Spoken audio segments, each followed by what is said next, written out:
예물 위해서 잠시 봉헌기도 드리고 말씀 듣는 시간을 갖도록 하겠습니다. 하나님, 사순절 기간입니다. 이 못되고 사악한 나를 위해서 십자가상에서 물과 피를 다 쏟으셨습니다. 특별히 사순절을 지나면서 하나님께서 예수 그리스도를 통해서 십자가 안에서 나에게 베풀어 주신 그 사랑의 그 깊이와 넓이와 높이와 뜨거움이 우리가 느껴집니다. 주님께서 나를 위해서 피 흘려 돌아가셨는데 우리가 주님 앞에 기도하는 시간, 또 예배하는 시간, 또 주의 사역에 봉사하는 시간, 또 예물을 드리는 것 아까워하지 않도록 도와주시옵소서. 십자가의 그 은혜의 값에 비하면 우리가 하나님께 드리는 것은 너무나도 미약합니다. 우리의 작은 미랄 같은 헌신 하나도 하나님께서 어여쁘게 보시고 큰 상급으로 늘 함께 하시는 것을 감사드립니다. 오늘도 마음의 기도 제목을 담아서 하나님의 전화 앞에 예물과 또 소원을 아뢰는 우리 성도들 한 사람 한 사람 하나님께서 사랑의 가슴으로 품어주시고 능력의 손으로 안수해 주시고 저들의 모든 아픔과 슬픔을 제거해 주시며 마음에 원하는 그런 소원들을 하나님의 뜻 안에서 풍성하게 또 베풀어 주시옵소서. 예수님의 이름으로 감사하며 기도드립니다. 아멘.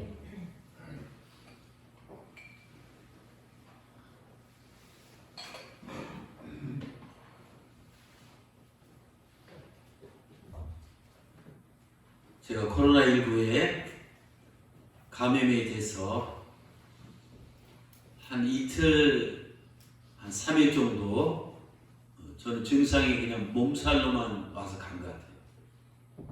그리고 나갈 때 보니까 이 코끝이 화끈거려서 나가는가 보다. 그래서 또 검사를 하니까 음성으로 나오고 몸이 가뿐해졌습니다.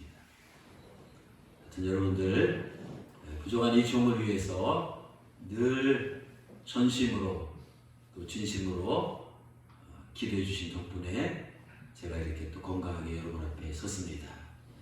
그러나 아직도 우리 주변에는 또 코로나19로 고생하는 분들이 많이 있는데 여러분들이 저와 함께 그 교우들 위해서 계속 기도하셨으면 좋겠습니다. 아멘. 아멘. 저는 최근에 영국의 그 유명한 복음주의 신학자요 또 훌륭한 목회자였던 존 스토트 목사님이 있는데 이분이 쓴 나는 왜 그리스도인이 되었는가 라는 이 책을 읽었습니다. 그 책에서 저자는 자기가 어떻게 그리스도인이 되었는지를 아주 솔직하게 고백하고 있습니다. 제가 그리스도인이 된 이유는 따지고 보면 궁극적으로 제 부모나 스승의 영향도 아니고 또 그리스도에 대한 제 의지적인 결단 때문도 아니라 바로 천국의 사냥개 때문입니다. 사냥개, 즉 제가 원하던 길로 가고자 도망할 때조차도 아주 끈질기게 저를 쫓아오신 예수 그리스도 그분 때문입니다.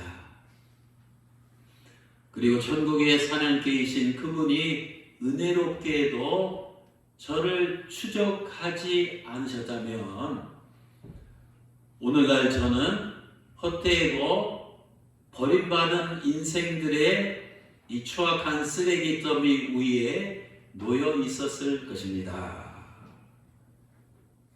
저도 그렇게 훌륭한 분이 과거에 저런 인생을 살았다는 것을 이 책을 통해서 깨달았습니다.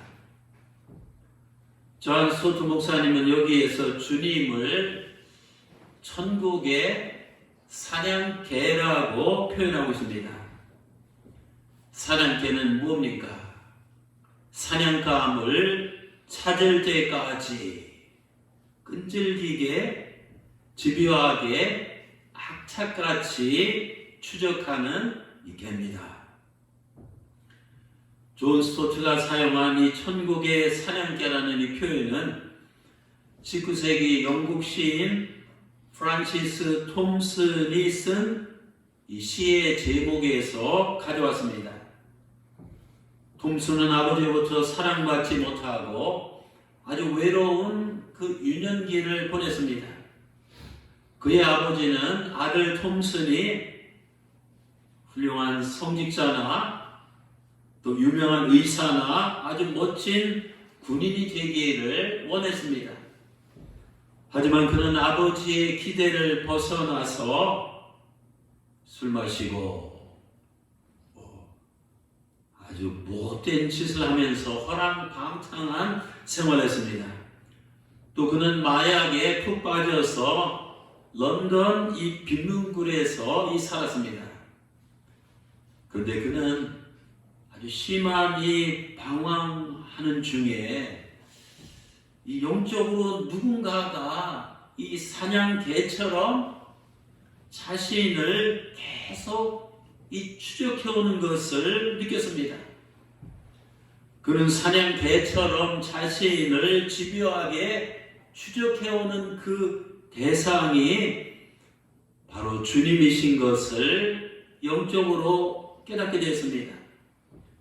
그는 주님의 이 추적에서 벗어나 보려고 도망가며 발버둥을 치다가 결국 그 주님께 붙잡히고 말았습니다. 마침내 그 주님 앞에 무릎을 꿇게 됐습니다. 그 이후로 그의 인생은 드라마틱하게 극적으로 변화되고 바꿔졌습니다. 그리고 자신의 경험을 토대로 천국의 사냥개라는 아주 기념비적인 시를 썼습니다. 그 시가 좀 긴데요.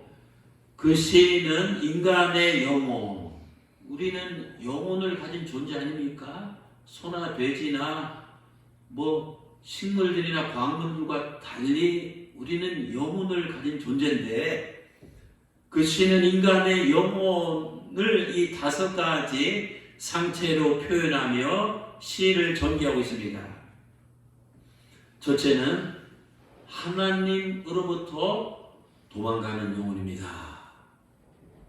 저 시는 말합니다. 나는 그에게서 도망쳤네.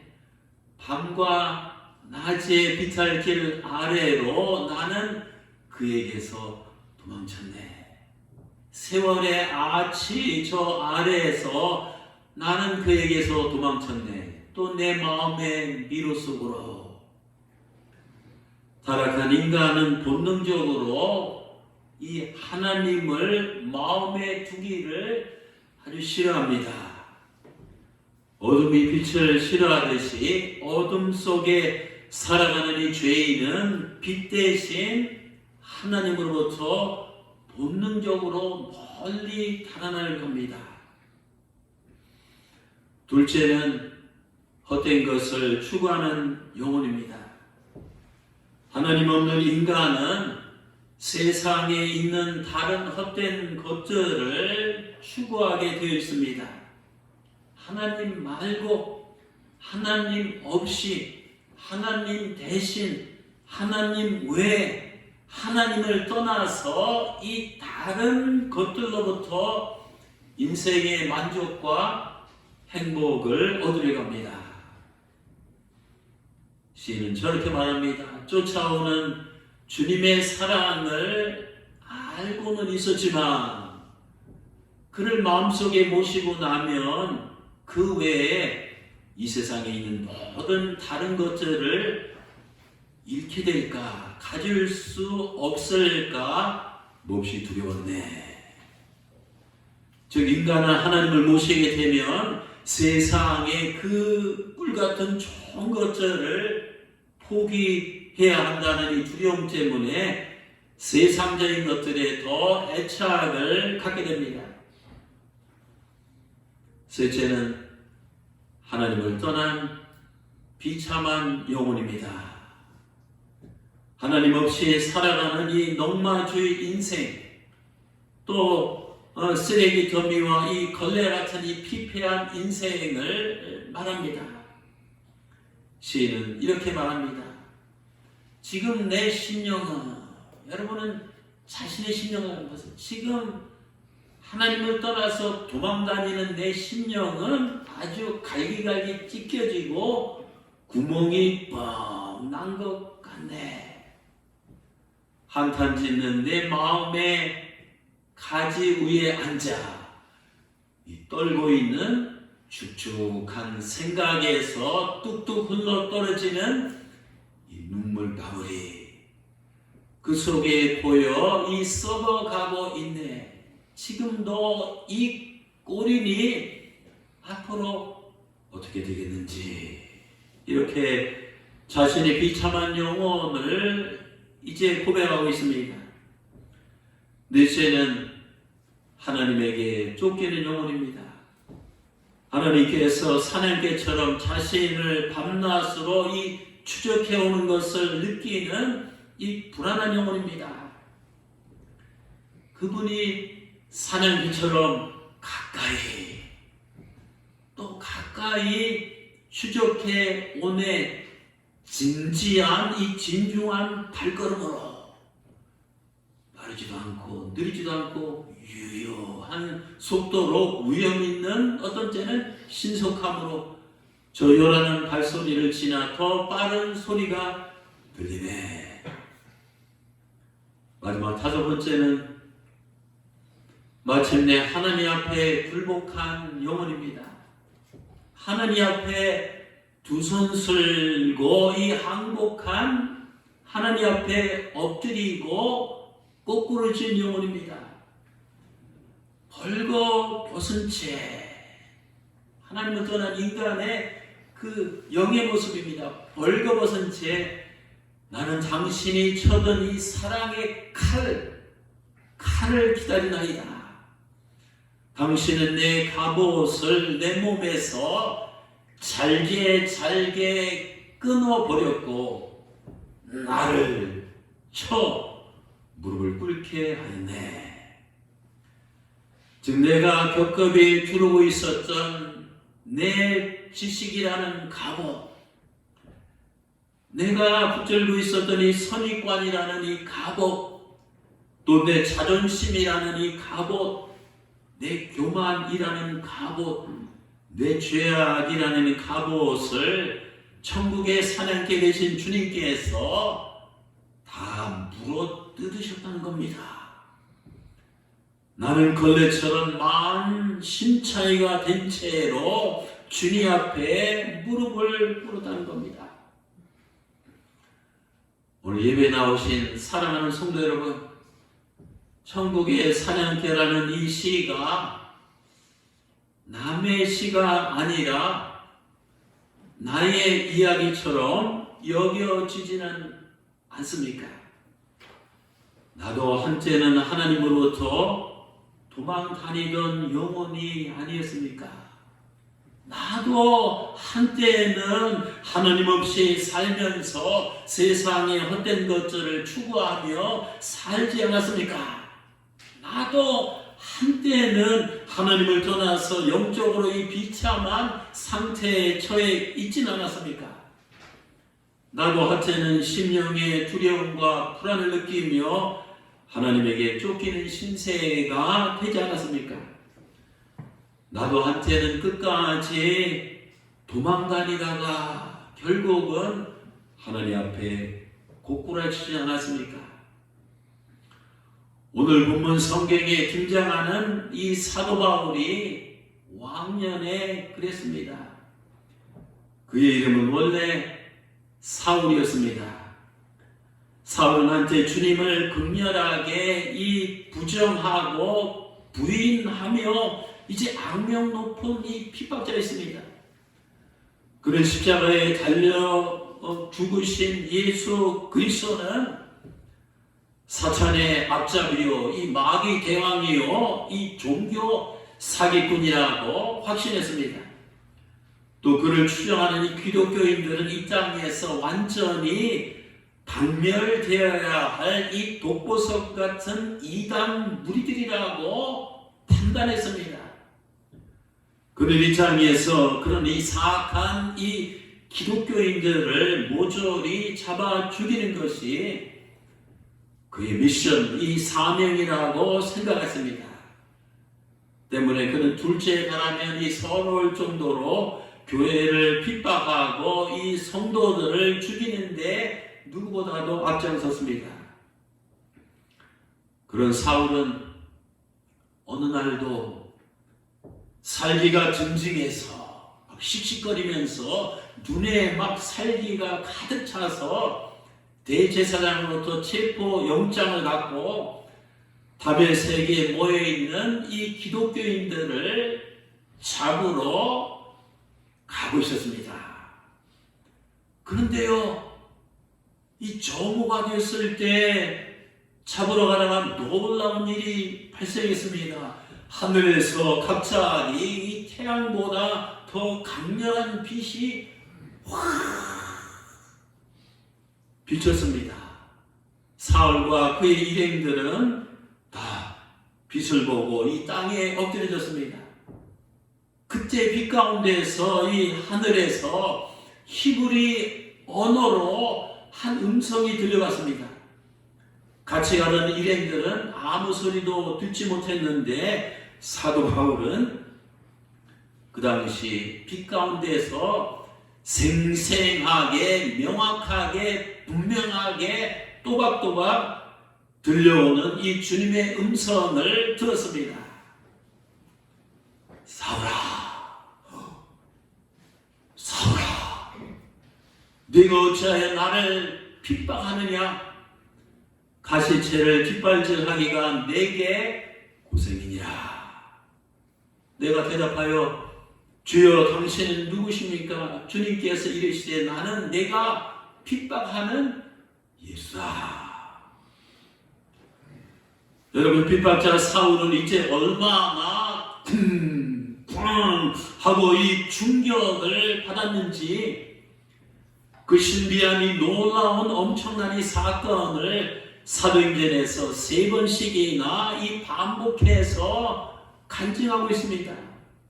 사도행전 9장, 22장, 26절에 보면 이 똑같은 이런 다메섹 도상의 이 증거가 이 기록되어 있습니다. 여러분, 이 사건은 영적으로 보면 무슨 의미입니까? 이 유명한 다메섹 사건은 주님으로부터 도망 다니며 쫓기던 이 사울이 마침내 드디어 최종적으로 천국의 사냥개에게 확 물려서 이 잡히는 사건입니다. 오늘 우리가 읽은 성경 본문의 제목은 천국의 사냥개에게 물린 사울이라고 해야 더 정확합니다. 그러면 사랑하는 성도 여러분, 주님께서는 이 천국의 사냥개가 되셔서 이 사울을 계속 뒤쫓고 계셨다는 사실을 무엇을 보고 우리가 알 수 있습니까? 주님께서는 14절에서 이런 말씀을 하셨습니다. 가시채를 뒷발질하기가 내게 고생이니라. 언뜻 보면 이해가 안 가죠? 가시채는 헬라어로 켄트론인데 저렇게 이 뾰족한 가시나 이 뾰족한 창끝 같은 것을 의미합니다. 가시채는 농부가 이 농사를 지고 오면서 가축을 앞으로 몰기 위해서 이 사용하는 것이 뾰족한 이 채찍맞대입니다. 소가 밭을 가는데 격기를 한다든지 주저앉는다든지 서 있는다든지 하면 농부가 펜트로 이 가시채로 쿡쿡 찌르면 이제 됩니다. 근데 가축이 가시채 찔른다고 빗발질을 하면 오히려 거기에 더 찔리잖아요. 더 아픕니다. 그래서 세변역에 이렇게 기록되어 있습니다. 가시로 친 채찍을 발길로 차면 너만 아플 뿐이다. 다메섹 도상에서 이 사울이 의심한 사건을 보면 우리 주님께서는 이 가시채를 휘두르시며 사는 개처럼 이 핍박자 사울을 계속해서 죽여가셨던 것을 알 수 있습니다. 그러면 주님께서는 이 사울에게 어떤 가시채를 휘두르시며 죽여가셨습니까? 제가 보니까 주님은 세 개의 가시채를 사도 바울을 향해서 찔리시며 그를 죽여가셨습니다. 첫째는 말씀의 가시채입니다. 여러분, 기독교 역사에서 최초의 순교자는 이 스테반 집사입니다. 그가 핍박하는 유대인들 앞에서 이 성령이 충만해서 십자가에 달려 죽으신 예수 그리스도가 메시아다라는 것을 막 강력하게 증거했습니다. 그 자리에 모이신 이 핍박하는 유대인들은 스테반을 짱돌로 막 죽이려고 이를 부드득 갈고 있었습니다. 그 한가운데 사울이라는 이 청년도 자리를 잡고 있었습니다. 사도행전 7장에 보면 이 스테반이 성령이 충만한 가운데 설교 원고도 준비하지 않았을 거예요. 막 돌에 맞아 죽어가는 그 순간 막 성령이 그에게 임해서 막 성령 충만한 가운데 이 말씀을 막 증거했는데 도끼를 주고 막 독이 올라 있는 그 유대인들에게 어떤 이 반응을 주었습니까? 사도행전 7장 5절에 보면 이렇게 기록했습니다.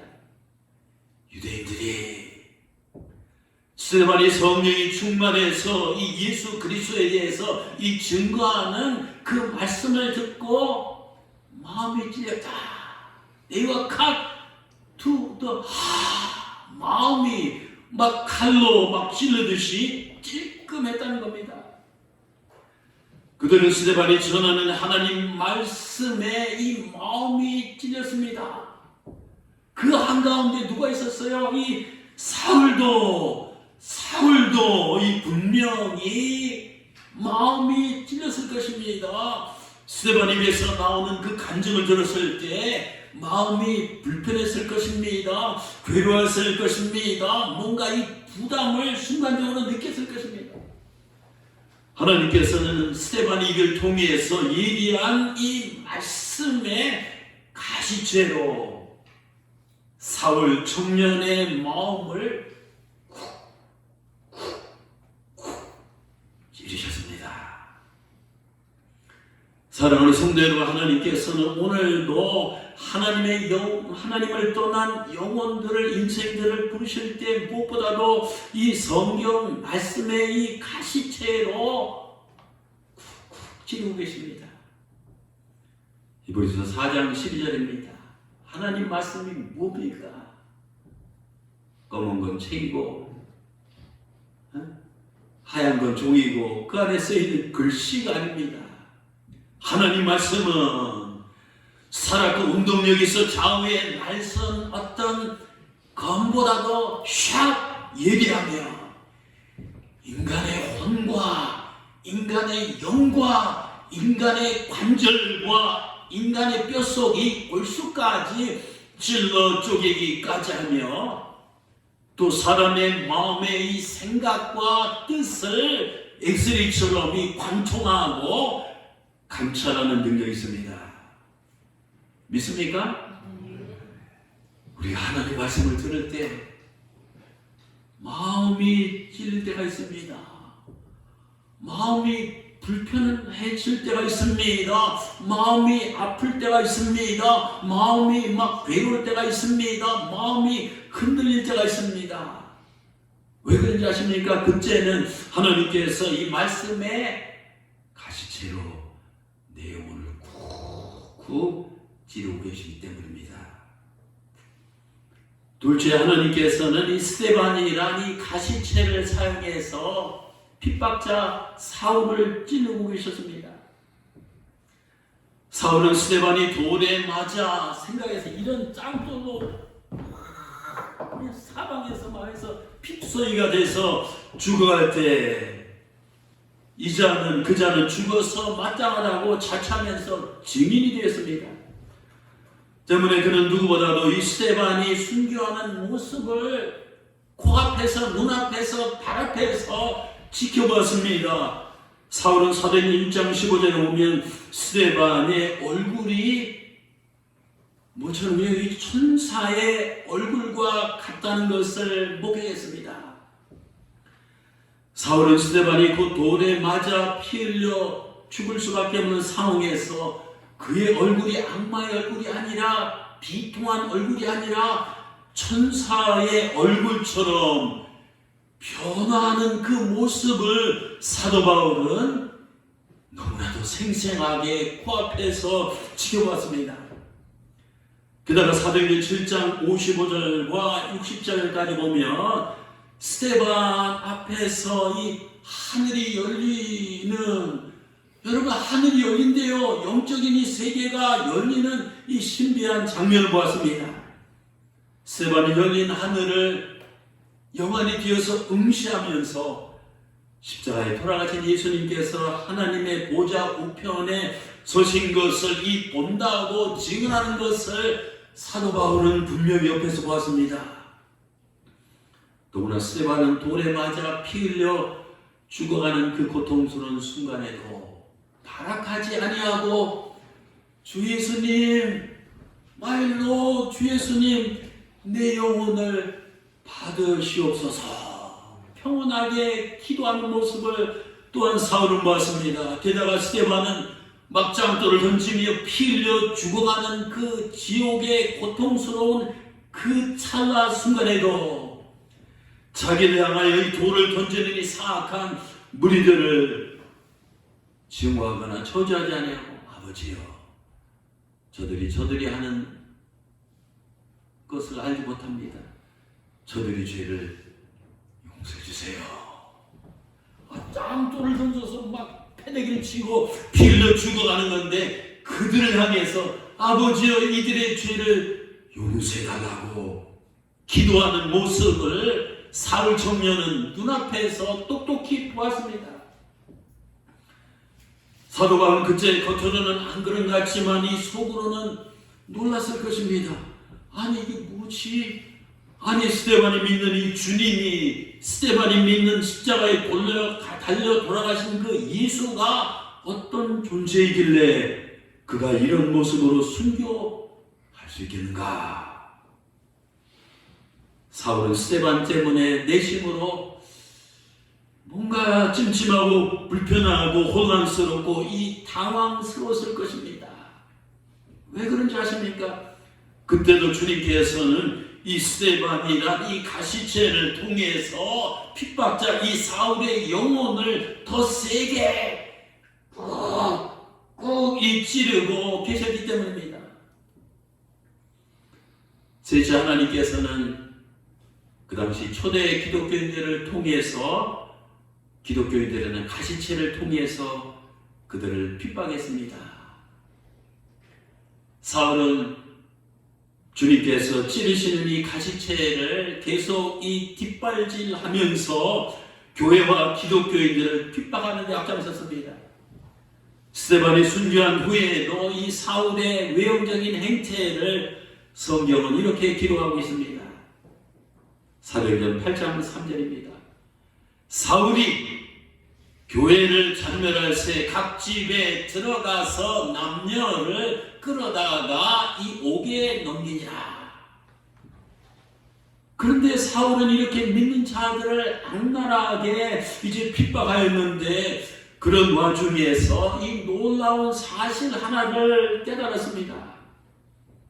사울이 그 당시에 그리스도인들을 핍박하면서 깨달은 사실이 무엇인지 아십니까? 그것은 그들이 스데반을 잡아 죽였는데, 돌로 막 쳐 죽였는데, 또 믿는 자들을 계속 위협하며 옥에 집어넣고 죽음의 사지로 몰아넣는데도 불구하고 그 당시 예수 믿는 이 초대교인들의 신앙은 이 조금도 위축되지 않았습니다. 그들은 주님에 대한 이 믿음을 결코 포기하지 않았습니다. 오히려 핍박자들을 전혀 무서워하거나 개의하거나 두려워하지 않았습니다. 핍박자들이 초대 그리스도인들을 옥에 가두고 위협하고 고문하고 직장에서 쫓아나고 죽이면서 그들을 누르면 누를수록 오히려 그들의 신앙은 유언의 불길처럼 막 사방팔방으로 흩어져 나갔습니다. 예루살렘과 온 유대와 사마리아 땅끝까지 막 이 산불 난 것처럼 막 더 퍼져나갔습니다. 이런 초대교인들의 모습을 보고 사도 사울은 이해가 안 갔습니다. 혼란스럽고 당황이 됐습니다. 주님께서는 이런 초대교인들의 그 강인한 이 신앙적인 이 모습을 통해서 또 기독교인들이란 이 가시체를 사용해서 이 핍박자 사울의 이 마음, 사울의 영혼, 사울의 심령을 우리 주님께서 계속 찔러대고 압박하셨습니다. 이러면서 사울은 의적으로 핍박자지만 마음속에 이런 생각을 했을 것입니다. 야, 내가 핍박하는 그 예수가, 기독교인들이 믿는 그 예수가 정말 하나님의 아들은 아닐까? 우리 유대인들이 십자가에 못 박혀 죽인 나사렛 예수가 하나님께서 우리 조상에게 보내시기로 약속하신 그리스도 메시아는 아닐까? 또 내가 하나님의 뜻을 해낸다고 하지만 오히려 그럴 땐 열심히 사도 앞에서 오히려 하나님의 뜻을 거역하고 역행하고 있는 것이 아닌가, 이런 생각을 했을 것입니다. 주님께서는 이런 이 사울의 그 영혼을 하나님 말씀이란 이 가시체로, 순교자 스데반이라는 이 가시체로, 또 초대교인들이라는 이 가시체로 계속 찌르셨습니다. 계속 압박하셨습니다. 계속 몰아붙이셨습니다. 그럼에도 불구하고 계속 뒷발질하며 도망가는 이 사울을 전국에 사냥케 되신 주님께서는 다메섹 도상에서 이제 때가 됐다 확 움켜 잡으셨습니다. 그가 더 이상 도망가지 못하도록, 더 이상 헛된 길로 가지 못하도록, 더 이상 이 당황하지 않도록 강력한 가시체로 그를 다메섹 도상에서 강권적으로 이제 쓰러뜨렸습니다. 사랑하는 성도 여러분, 지금도 우리 주님께서는 하나님을 떠난 영혼들을, 인생들을 구원하시기 위해서 이런저런 가시체를 통해서 우리를 끊임없이 사정없이 찌르시며 추적하고 계십니다. 주님께서 영혼을 찌르시는 이 가시체는 사람마다 다를 수 있습니다. 어떤 이는 주님께서는 이 고난이라는 역경의 가시체로 꾹 찌르십니다. 어떤 이는 이 질병이라는 이 고통의 가시체로 찌르십니다. 어떤 이는 이 장애라는 이 불구의 가시체로 찌르십니다. 어떤 이는 자식이라는 이 아픔의 가시체를 갖고 찌르십니다. 어떤 이는 이 배우자라는 이 핍박의 가시체로 찌르십니다. 어떤 이는 실패와 이 낭패라는 이 좌절의 가시체로 찌르십니다. 주님께서 이런 저런 가시체를 들고 우리를 쿡쿡 찌르시는 이유가 뭡니까? 우리가 괴로워하는 것을 보시기 위해서입니까? 주님은 자학진이 가학주의자 아닙니다. 주님께서 우리를 이런저런 이 가시체로 쿡쿡 찌르시는 그것은 바로 우리 영혼이 주님 앞에 돌아오게 하려는 것입니다. 주님을 떠나서 어둠 속에 방황하는 영혼들, 주님을 멀리하고 길 잃고 헤매는 잃어버린 영혼들, 또 죄악 가운데 빠져있는 영혼들, 하나님의 진노와 심판 아래 멸망할 수밖에 없는 영혼들을 구원하시기 위해서 하나님은 이런저런 가시체를 통해서 콕 찌르고 계십니다. 다메섹 도상에서 사울에게 나타나신 주님께서는 사울을 가시체로 찌르신 이유를 이렇게 직접 말씀하셨습니다. 오늘 16절에서 18절입니다. 사울아, 일어나 너희 발로 이제 일어서라. 내가 내게 나타난 것은 내가 그동안 너를 가시체로 찌른 것을 곧 내가 나를 본 일과 장차 내가 내게 나타날 일에 너로 나의 종과 나의 증인을 삼으려 하는 것이니 이스라엘과 이방인들에게서 내가 너를 구원하여 그들에게 보내어. 그 다음 말씀 잘 보세요. 그들의 눈을 뜨게 하고 어둠에서 빛으로 사탄의 권세에서 하나님께로 이 돌아오게 만들고 그들로 하여금 죄사함과 나를 믿어 거룩하게 된 이 천국의 무리 가운데서 하늘나라 기업을 얻게 하려는 것이다. 그렇습니다. 우리 예수님께서 우리를, 나를, 여러분을 가시체로 이 찌르시는 목적은 빨간 글씨에 주님께서 말씀하신 것처럼 영적으로 눈먼 우리를 뜨게 하고 어둠에서 빛으로 사탄의 세력에서 하나님께로 돌아오게 하고 나를, 예수를 믿어 죄에서 용서받게 하고 성도들이 받는 한나라 축복을 받게 하려는 것입니다. 우리를 아프라고 막 이렇게 찌르는 것이 아닙니다. 가시체로 찌름을 당하지 않은 사람은 반대는 어떤 영혼입니까? 우리가 18절을 거꾸로 뒤집어 얘기하면 가시체로 찌름을 당하지 않은 영혼은 어떤 영혼이에요? 거꾸로 뒤집어 얘기하면 그런 영혼이 어떤 존재인지 재건할 수가 있습니다. 그런 영혼은 영적으로 여전히 눈이 먼 사람입니다. 영의 세계에 닫혀있는 여전히 육에 속한 인간입니다. 빛의 세계가 아니라 어둠의 이 세상에 갇혀있는 이 타락한 인간입니다. 하나님의 품이 아니라 사탄 마귀 세력에, 저기 보면 세력이라고 했잖아요. 사탄 마귀 세력에 사로잡혀 있는 인간입니다. 죄를 여전히 용서받지 못한 영혼입니다. 구원받지 못해서 영생을 얻지 못한 영혼입니다. 천국의 축복 대신 지옥의 저주 아래 살아가는 인생입니다. 주님께서는 이런 버림받은 영혼, 저주받은 영혼이 멸망받은 영혼을 구원하시기 위해서 가시체로 찌르시며 천국의 사냥개처럼 우리를 쫓아오셨습니다. 근데 사랑하는 성도 여러분, 그뿐만이 아닙니다. 그것이 전부가 아닙니다. 우리 주님께서는 우리 대신 십자가라는 이 가시체에 잔인하게, 이 처절하게 찔리셨습니다.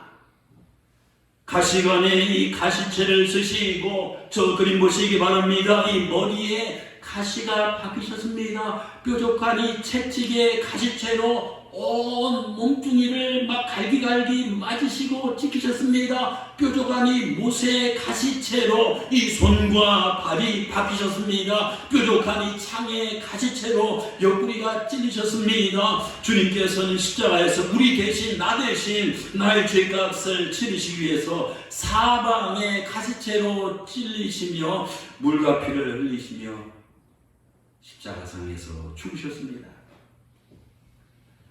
이사야 53장 5절입니다.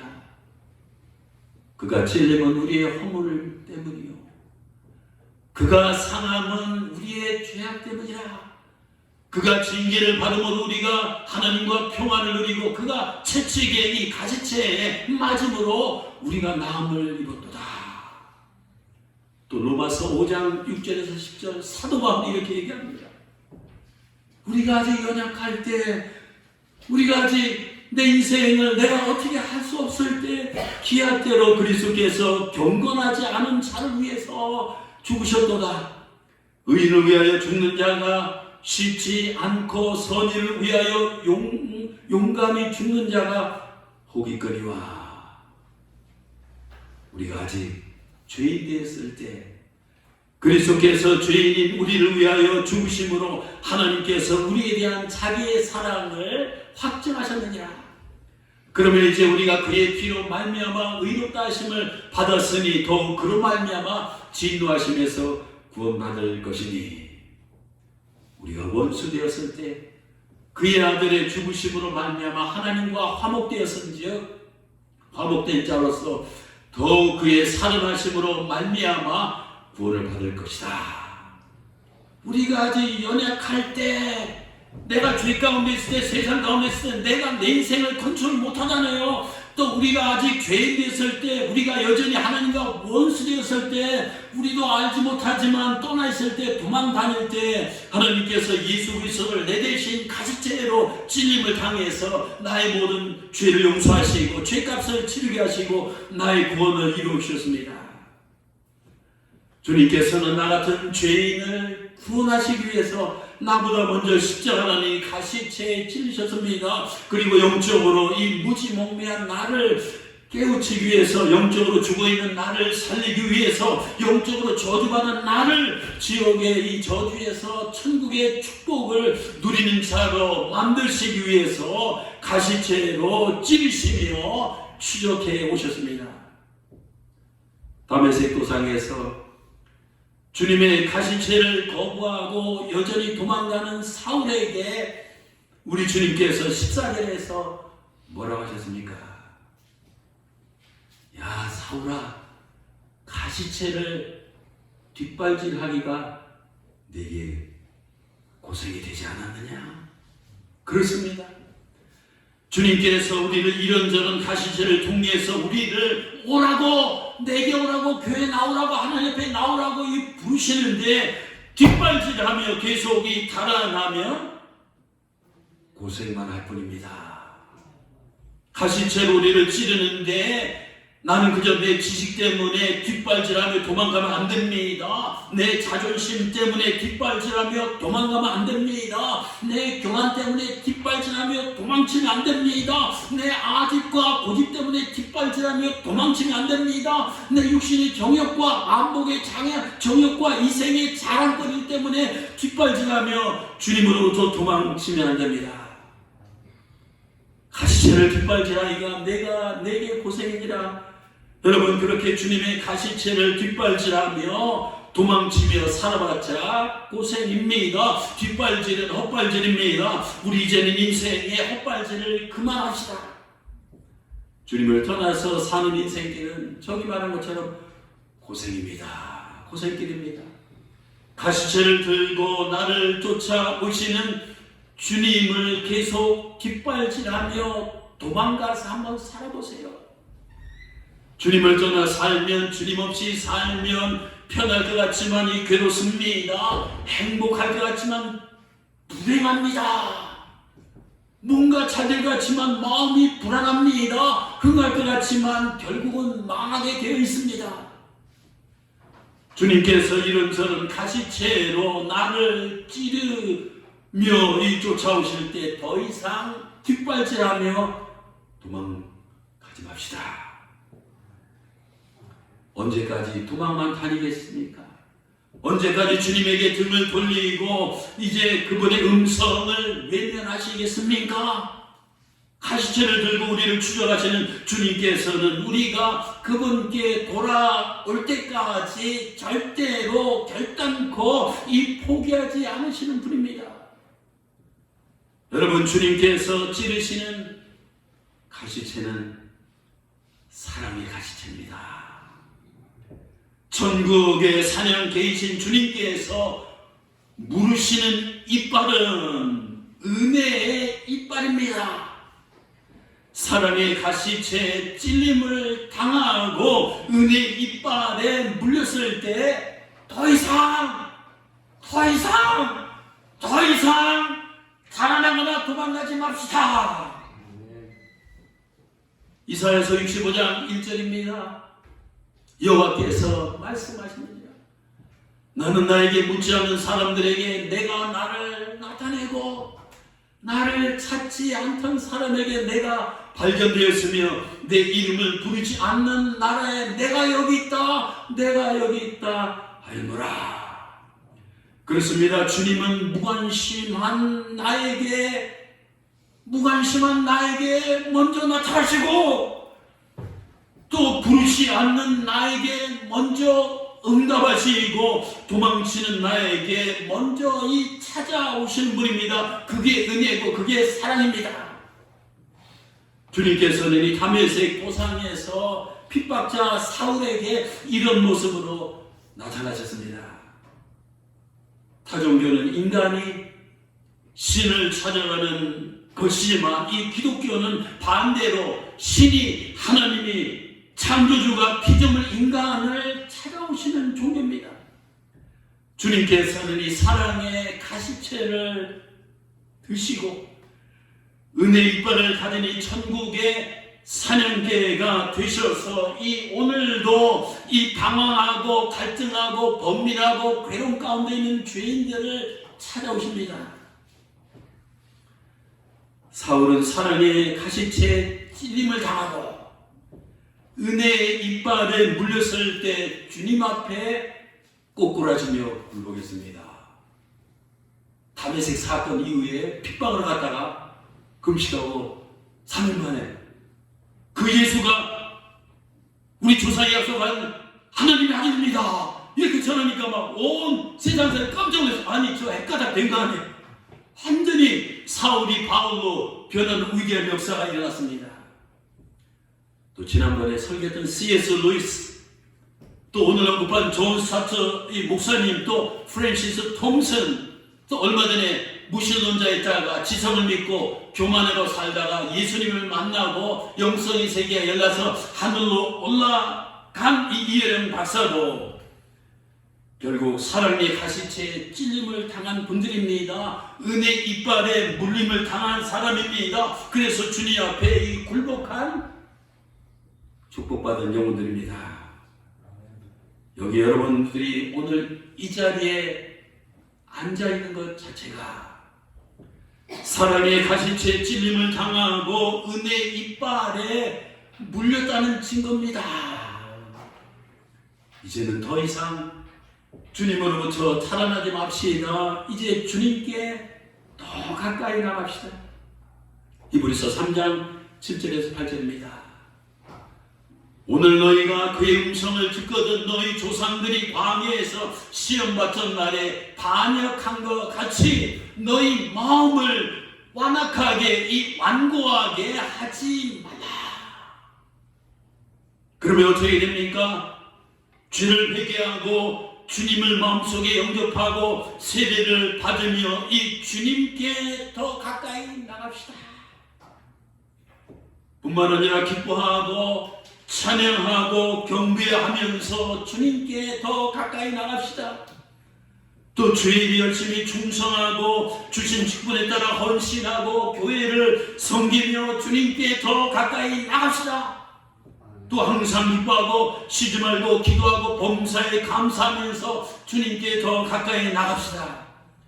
또 성경의 계명을 준수하고 빛과 소금의 역할을 감당하며 천국의 복음을 전하면서 주님께 더 가까이 나갑시다. 사순절 기간입니다. 우리를 위해 고난을 겪으시고 십자가에서 죽으신 그 주님의 절절한 이 사랑과 은혜의 발자취를 따라가면서 우리 주님과 더욱더 가까워지시는 복된 성도들이 되시기를 주님의 이름으로 축원합니다. 아멘. 기도합시다.